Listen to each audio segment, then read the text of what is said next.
करने के लिए अब आपके सामने पेश। नमस्कार दोस्तों, साल 2024 में हो रही इलेक्शंस में अगर कोई नेता औरंगजेब और मुगलों की बात करनी शुरू कर दे अपनी कैंपेनिंग के दौरान, तो आप शायद सोचोगे कि ये क्या मजाक चल रहा है, लेकिन प्रधानमंत्री नरेंद्र मोदी ने यही किया।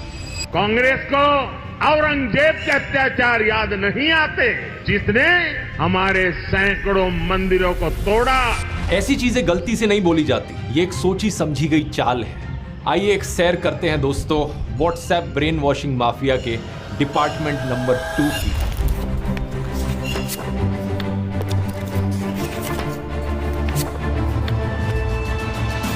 वीडियो शुरू करने से पहले आपके लिए खुशखबरी है दोस्तों, आप में से बहुत सारे लोगों ने पुराने वाले कई वीडियोस में इच्छा जाहिर करी थी कि आप लॉ ऑफ अट्रैक्शन के बारे में जानना चाहते हैं कि क्या यूनिवर्स की पावर को हार्नेस किया जा सकता है अपने सपनों को पूरा करने के लिए। अब आपके सामने पेश है ध्रुव राठी एकेडमी की पहली ई book the power of universe.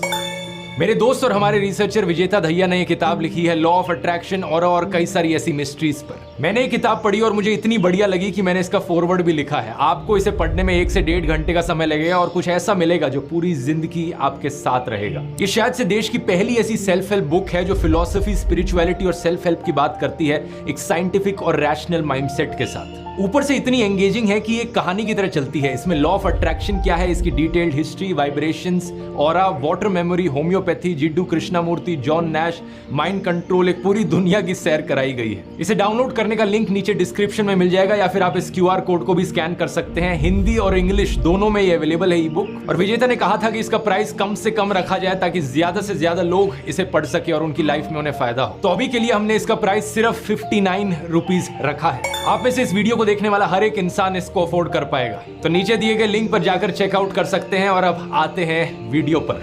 YouTuber Ranveer Allahbadia अपने पॉडकास्ट पर एक गेस्ट का इंटरव्यू कर रहे थे और एक सवाल उन्होंने अपने गेस्ट से पूछा कि किन 3 इंडियंस को देश छोड़कर चले जाना चाहिए और कभी वापस नहीं आना चाहिए। 3 Indians that should leave India and never return are.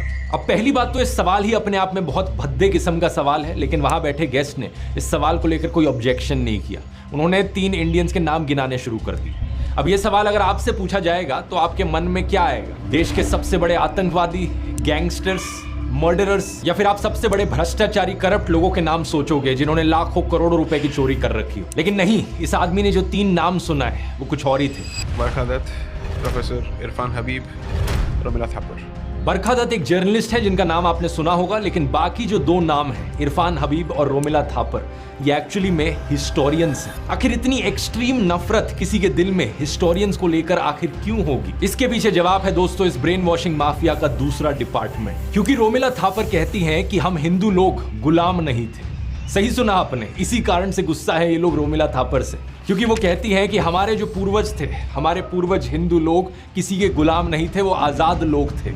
ये बड़ी दिलचस्प बात है क्योंकि आमतौर पर हमारे समाज में लोग एक दूसरे को गाली देते हैं ऐसी चीजें कहकर कि तुझे तो मैं अपने घर पे नौकर भी ना रखूं, तेरी औकात क्या है, तू तो गुलाम है। और लोग ऑफेंडेड फील करते हैं जब उन्हें गुलाम या नौकर बुलाया जाए तो। लेकिन यहाँ पर केस इसका बिल्कुल उल्टा है। रोमिला थापर कहती हैं कि आप गुलाम नहीं थे, आप नौकर नहीं थे, लेकिन ये भाजपाई हिंदू, उनसे गुस्सा है इस चीज को लेकर कि कैसे कह दिया कि हम आजाद थे, ऐसे कैसे हमसे गुलामी का लेबल आपने छीन लिया। रोमिला थापर, भारत छोड़ो। बात क्या है ना, असल में दोस्तों ऐसी चीजें बोलना इस ब्रेन वॉशिंग माफिया के एजेंडा के खिलाफ जाता है। मैंने आपको पिछले वीडियोस में बताया था कि इनके दूसरे डिपार्टमेंट का मकसद है आपको ये एहसास दिलाना कि आपके जो पूर्वज थे वो हजारों सालों से गुलाम रहे थे मुसलमानों के नीचे। ये आपको विक्टिम बनाना चाहते हैं, ये एहसास दिलाना चाहते हैं कि हम हिंदू लोग तो 1000 सालों से अत्याचार सहते आ रहे हैं और 1000 सालों से हम मुसलमानों के नीचे दब कर रहे हैं, मुसलमानों के गुलाम बन कर रहे हैं। इस झूठ को पकड़ना ज्यादा मुश्किल नहीं है। मैं आपसे सीधा पूछता हूं, बताओ क्या छत्रपति शिवाजी महाराज किसी के गुलाम थे? क्या वो किसी मुसलमान के नीचे दब कर रहे थे? ऑब्वियसली नहीं। हम सब जानते हैं कि वो कितने महान राजा थे जिन्होंने कई जंग लड़ी, कितना बड़ा अपना एम्पायर बनाया। तो कैसे कहा जा सकता है कि वो या उनके राज्य में रहने वाला कोई भी हिंदू किसी का स्लेव था? ये दोनों चीजें एक टाइम पर सच कैसे हो सकती हैं कि एक तरफ 1000 सालों से हम हिंदुओं पर अत्याचार हुआ है, हम मुसलमानों के नीचे दब कर रहे हैं, लेकिन दूसरी तरफ छत्रपति शिवाजी बहुत ही महान राजा थे और हम हिंदू आजाद थे उनके समय। व्हाट्सएप यूनिवर्सिटी के स्टूडेंट्स के लिए ये दोनों चीजें एक ही टाइम पर सच हो सकती हैं। जॉर्ज ऑरवेल की नॉवल 1984 में डबल थिंक नाम के कॉन्सेप्ट की बात करी गई। उस नॉवल में जो ब्लाइंड सपोर्टर्स होते हैं वो 2 कॉन्ट्रडिक्टिंग आइडियाज को साथ साथ एक्सेप्ट कर लेते हैं अपने दिमाग। व्हाट्सएप यूनिवर्सिटी के छात्र भी इसी कैटेगरी में आते हैं। अब जिन लोगों का ब्रेन वॉश हो चुका है उन लोगों के दिमाग में जो शिवाजी की पिक्चर है वो भी कुछ ऐसे हो कि एक तरफ छत्रपति शिवाजी महाराज खड़े हैं और उनके पीछे है हिंदुओं की पूरी आर्मी भगवे रंग से सजी हुई, दूसरी तरफ औरंगजेब खड़ा है और उसके पीछे है मुसलमानों की पूरी आर्मी, हर कोई ग्रीन रंग से सजा हुआ है। अगर आप भी ऐसा ही सोचते हो तो तैयार हो जाओ, आपकी आंखें खुलने वाली हैं। आइए कुछ हिस्टोरिकल फैक्ट्स जानते हैं। छत्रपति शिवाजी महाराज के पिता का नाम था शाहजी और उनके अंकल का नाम था शरीफ जी।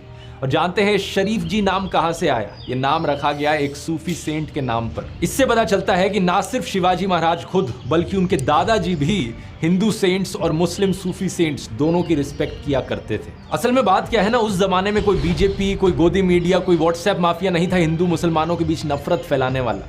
इसलिए इवन दो छत्रपति शिवाजी खुद एक हिंदू थे, वो मुसलमानों का बड़ा आदर करते थे। केलेशी गांव के याकुत बाबा शिवाजी अक्सर इनके पास जाया करते थे इनकी ब्लेसिंग्स लेने के लिए। खुद से वो हमेशा रिलीजियस फ्रीडम के फेवर में रहे थे। 2 नवंबर साल 1669 में लिखी गई ये एक चिट्ठी है। पंडित रघुनाथ राव शिवाजी के द्वारा दिए गए एक आदेश को कोट कर रहे हैं। श्रीमंत महाराज कहते हैं कि हर किसी को अधिकार हो अपना धर्म फॉलो करने का और कोई भी किसी और को डिस्टर्ब नहीं कर सकता। नोट किया जाता है कि प्लेसेस ऑफ वर्शिप हर जगह हो, प्रॉपर अरेंजमेंट किया जाए ताकि लोग अपनी प्रार्थना, पूजा या नमाज पढ़ पाए। ये पीर्स और मस्जिदों की भी अरेंजमेंट्स को देखते हैं। हिस्टोरियन खाफी खान नोट करते हैं कि शिवाजी के समय एक बड़ा स्ट्रिक्ट रूल हुआ करता था कि जहां भी उनके सोल्जर्स जाएं वो किसी भी मस्जिद को, कुरान को या औरतों को चोट नहीं पहुंचा सकते। एक समय उनकी आर्मी ने एक मुस्लिम गवर्नर की डॉटर इन लॉ को कैप्चर कर लिया था और शिवाजी के सामने एक तोहफे के तौर पर उस लड़की को प्रेजेंट किया गया। जानते हैं शिवाजी ने क्या किया? उन्होंने इस औरत के सामने जाकर माफी मांगी और बड़े ही रिस्पेक्टफुल तरीके से उसे वापस भेज दिया। बीजेपी के जो लोग हैं वो शिवाजी की इस महानता को समझ ही नहीं सकते क्योंकि उनके रोल मॉडल है सावरकर। और सावरकर पता है क्या चाहते थे? कि औरतों को मोलेस्ट करना, औरतों के खिलाफ अत्याचार को एक हथियार की तरह इस्तेमाल किया जाए किसी भी वॉर में। हम जानते हैं कि श्री राम भी कितना रिस्पेक्ट करते थे सभी औरतों को, लेकिन सावरकर रावण को कोट करता है कहते हुए कि औरतों को अबडक्ट करना और मोलेस्ट करना परमो धर्म है। इसके बाद सावरकर ने एक्चुअली में शिवाजी के खिलाफ भी लिखा। ये कहा कि उन्होंने एक मुस्लिम औरत को वापस कैसे भेज